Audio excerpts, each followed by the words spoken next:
My dad didn't wait until dinner to humiliate me. He did it before the turkey even hit the table.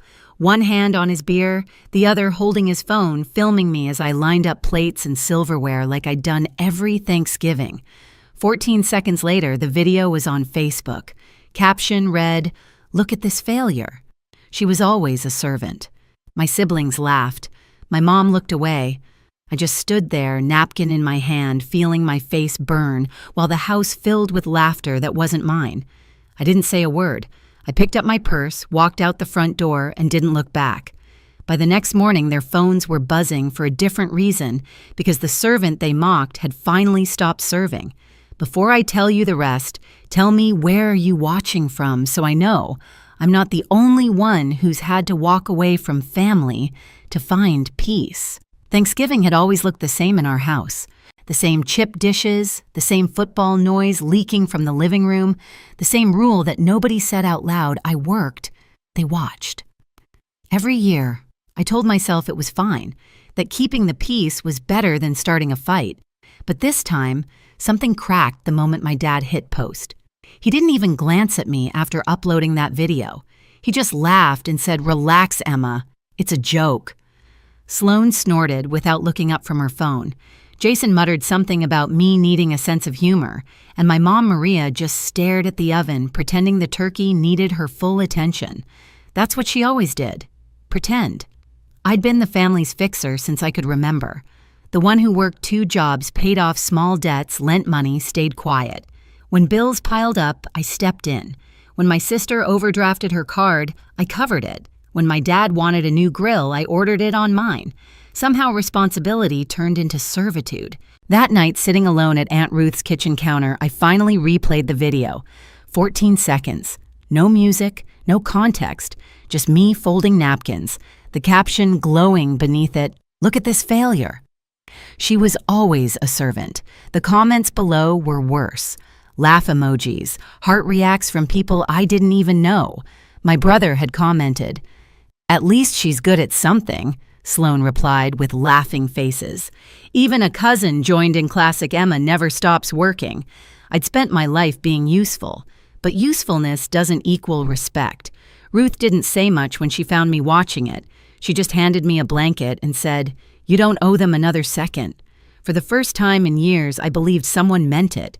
I didn't sleep. I just sat by the window watching the streetlight flicker over the driveway.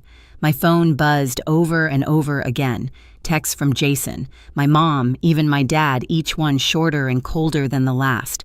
None of them said sorry. Not one asked if I was okay. By morning, something inside me had shifted. It wasn't rage exactly, it was the absence of it. Like the moment after a storm when everything's quiet, but you know the world isn't the same. I closed my laptop, slid my phone across the counter, and whispered to myself, they can laugh all they want. I'm done playing the servant. The next morning, the air felt sharp enough to cut through thought. I walked outside before the sun came up, still in yesterday's jeans, the sky bruised with gray. Ruth's porch smelled like coffee and rain. She didn't ask what happened, she already knew enough. That's what made it easier to breathe. No questions, no pretending, just quiet. By 8, my phone buzzed again. Sloane, her name lighting up the screen like static. The message was short.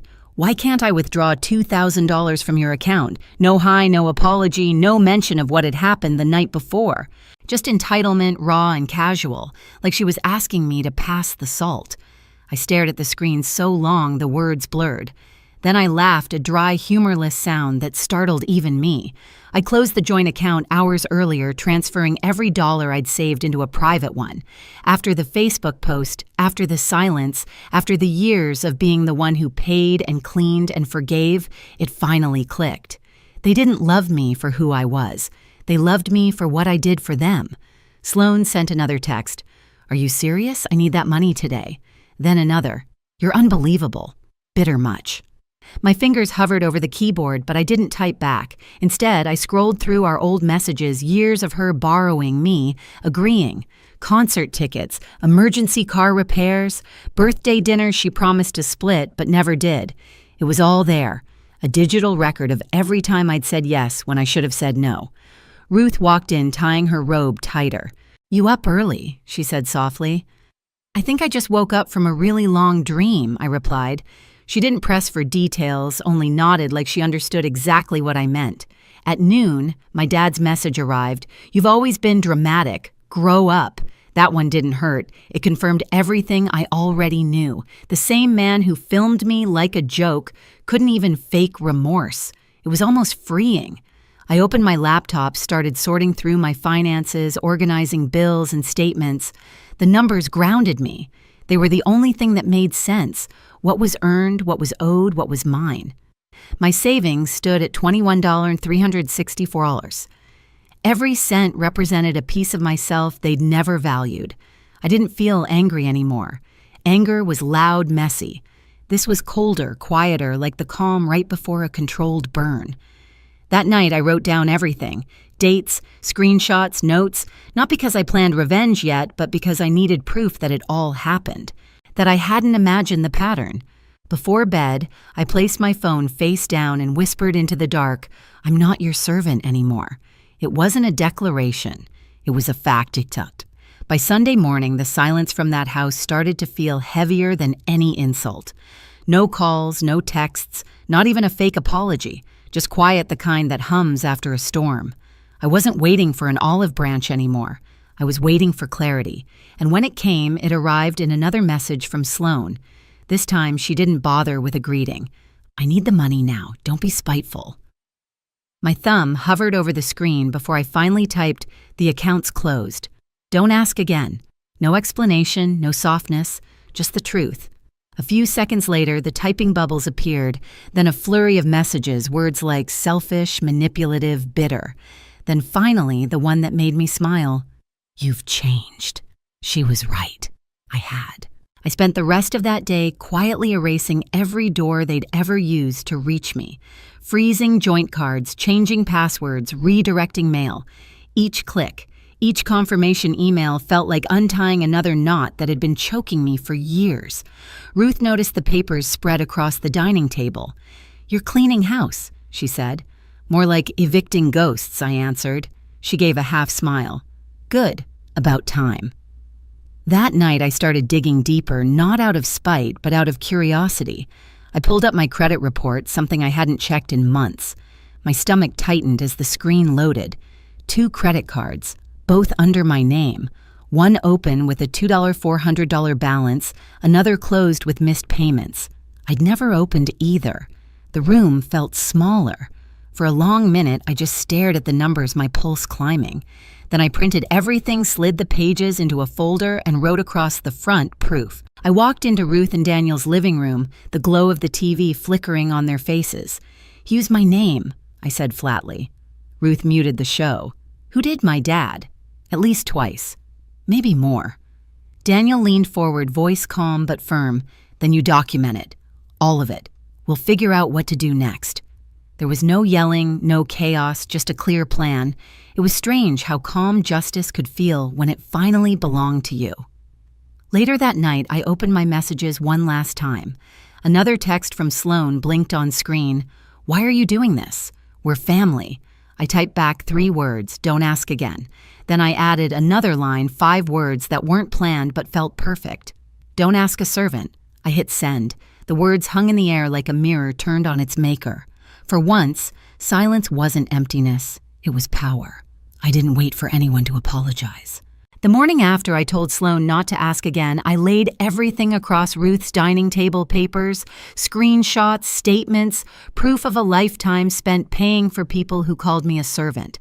Each page told the same story they took I gave, and when I stopped, I became the villain. Daniel sat across from me, reading quietly.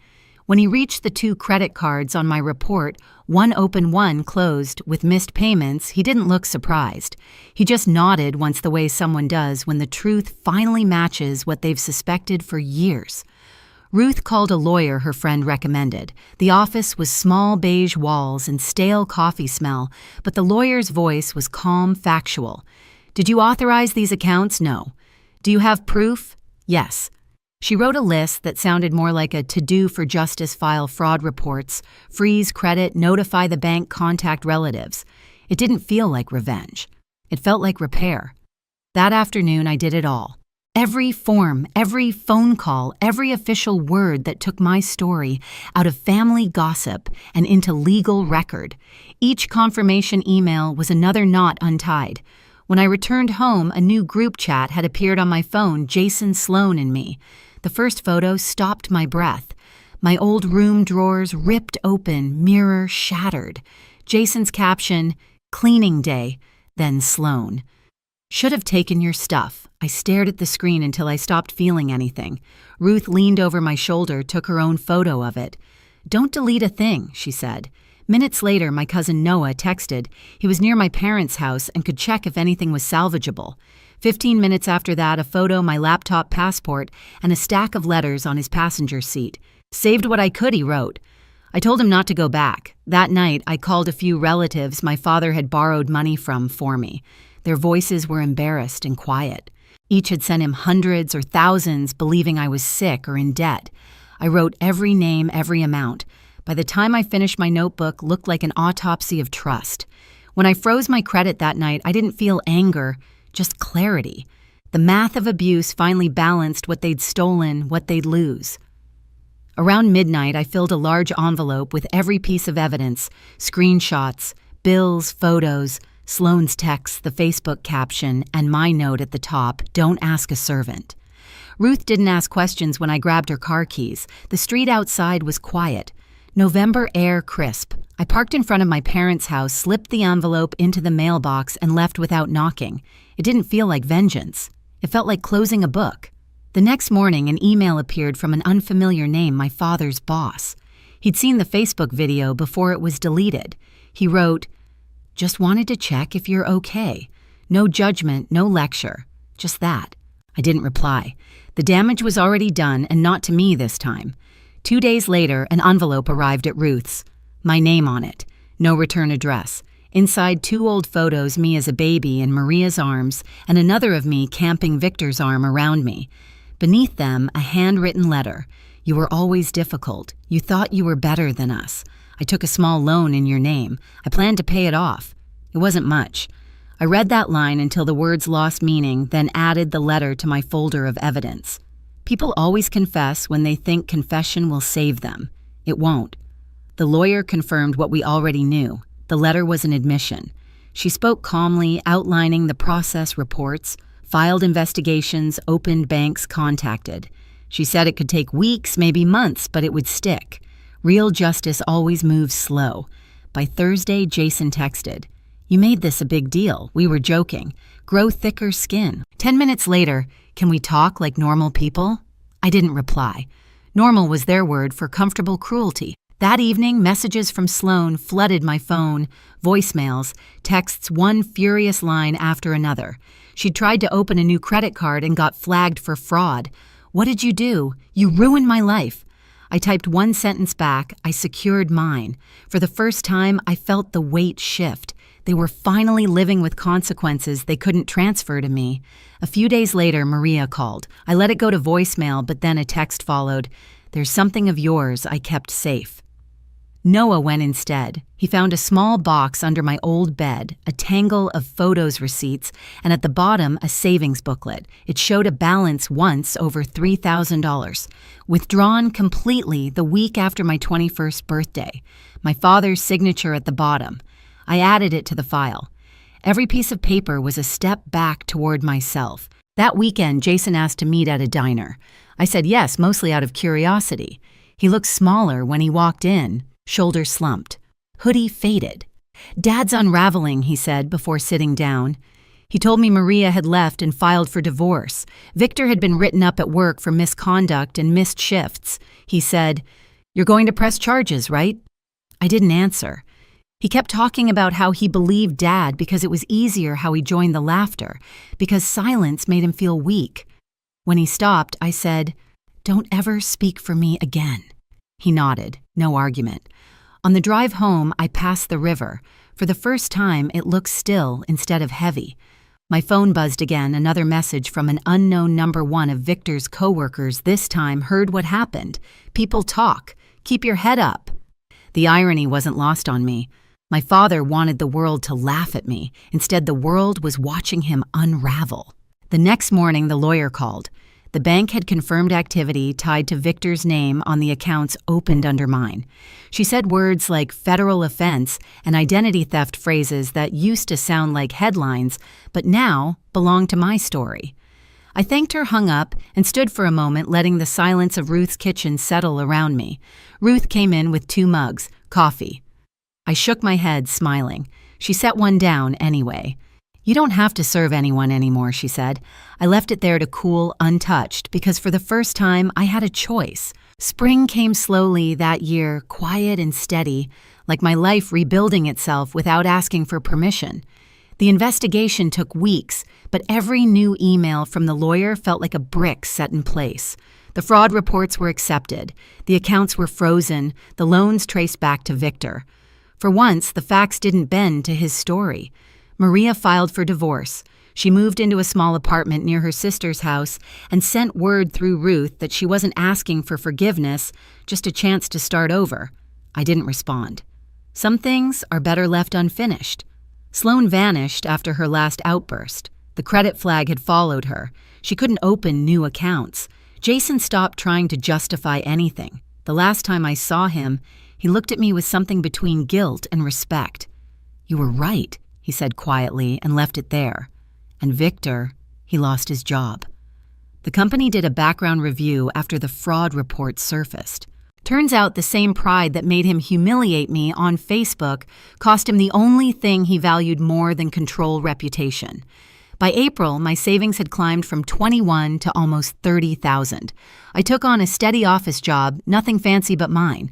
The hours were calm. I slept. I ate. I learned what peace actually sounded like. It wasn't silence. It was safety. Some nights I sat on Ruth's porch, the same spot where I'd first realized my world was falling apart. But now the air didn't sting. It just felt still. I wasn't angry anymore. I wasn't forgiving either. I was free. By the end of spring, I toured a small apartment near the river. The windows faced east, catching the first light, and the air smelled like something new. Ruth and Daniel offered to help me move, but I told them I'd do it myself. It wasn't pride, it was closure. I unpacked my things slowly, one box at a time, no noise, no panic, just stillness. My life was finally mine. People still ask what happened to my family. I tell them nothing happened. They just met the version of me that stopped apologizing. Victor lost his control. Sloane lost her access. Jason lost his excuses. But I didn't lose anything worth keeping. They once said I'd always be a servant. They were right about one thing: I did serve. I served lessons they'll never forget. If you've ever had to walk away from family to protect your peace, you're not alone. Share your story below and don't forget to subscribe for the next one.